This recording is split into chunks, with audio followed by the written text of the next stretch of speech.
The right thing to do always for any candidate is just run your race within your district. And most candidates have a pretty good idea of what they need to do and say, given what the electorate is.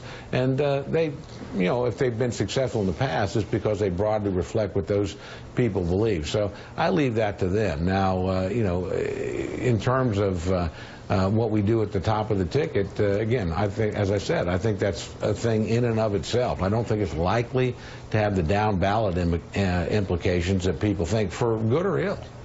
Congressman, of all the people we have on from Washington, you've always seemed to be among the most grounded. Absolutely. And here you are today. That's because I'm from Oklahoma. Yeah, well, that's where you are today.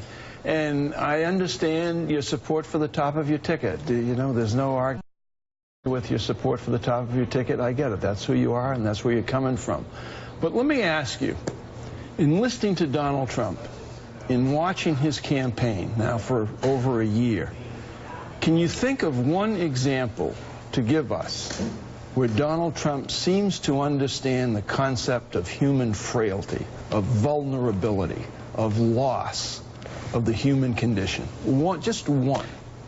You know, Mike, that's a great question. I don't know him well enough to know that. I've never met him. I've been in with him, you know, in July when he came to address the Republican conference, and I saw him at the convention at a luncheon with several hundred people. So I can't give you that kind of personal insight. And it's unusual because usually by this point, look, if you're running for president, I've known everybody running for president long before they were running, since Ronald Reagan in 1980. So this guy is sort of outside the normal political realm. And in that sense, you know, that's actually part of his appeal. People don't think we're moving in the right direction. They don't think Washington's working very well, and they want to shake it up a lot. Now, the real question is, do they think that he can lead them in the right direction and he'll shake it up in the right way? And that's what he's got to prove between now and November.